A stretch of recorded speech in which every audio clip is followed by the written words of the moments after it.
The Permanent Secretary, Federal Ministry of Women Affairs, Mrs. Monilola Udoh, has called on MDAs to implement the provisions of the revised gender policy to improve the opportunities available to women and protect their rights. She made this known during the opening ceremony of a sensitization workshop on the revised national gender policy implementation in the North Central Zone of the nation. Udoh says the revised national gender policy will advance the cause of women across all spheres of the society if successfully implemented. All programs before had focused on women, empowering women, educating women, sensitizing women.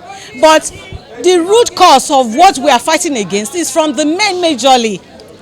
And this program gives the opportunity, a unique one, to address gender issues, talk to the men and reorientate them as much as possible. For example, the lesson that I would like everyone to take away from here today is to tell the boy, child, the male adolescent, the men, to see every woman as their mother, to see a mother figure in every woman that they see.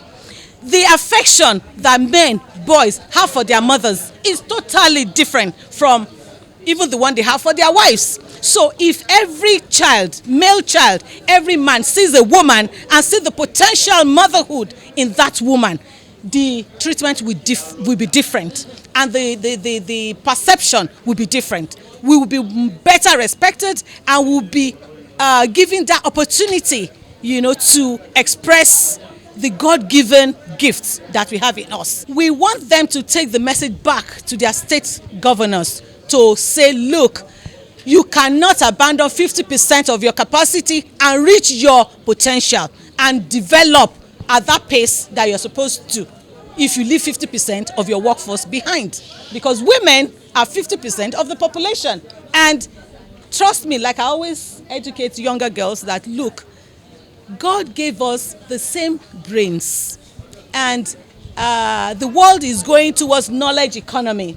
It's no longer physical things. It's knowledge, it's mental capacity. What you can do with technology, with knowledge, with innovation. And girls have been seen from research to be highly innovative and very resourceful. So if you abandon that, how do you want to get to where you're supposed to get to? So this is the message we are preaching today, and we're taking it to all the state governors to please begin to mainstream gender issues in every program, every project that they do. UN Women was created to actually support this ministry, and of course other women groups that are working in Nigeria to advance gender equality and women's empowerment. The revised policy is a very, very important tool. It's a very important document. It sets out how we should be engaging on issues of gender equality and women's empowerment. And UN Women has always been at the forefront of the development of the strategy and of course the review of the strategy.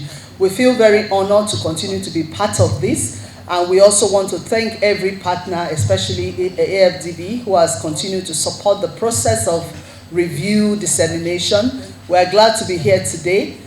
We want to urge everyone who is here to please take seriously what we're doing here.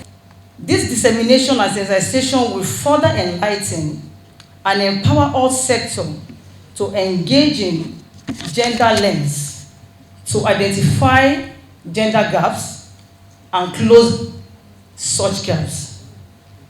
Furthermore, it will help all sectors to reorganize, develop, implement and evaluate policy processes by all sectors actors involved in policy making. Let me assure you that the revised 2021 to 2026 gender policy will be used in the review of the NSCDC gender policy in order to further mainstream gender perspective at all levels and stages of the core. Looking for a way that we will do to demonstrate the national gender policy in our state. Up to now, we couldn't do it. But for now, since we are here, we are pleading with the federal ministry should please support us with the partner that will support us to demonstrate the national gender policy in our state.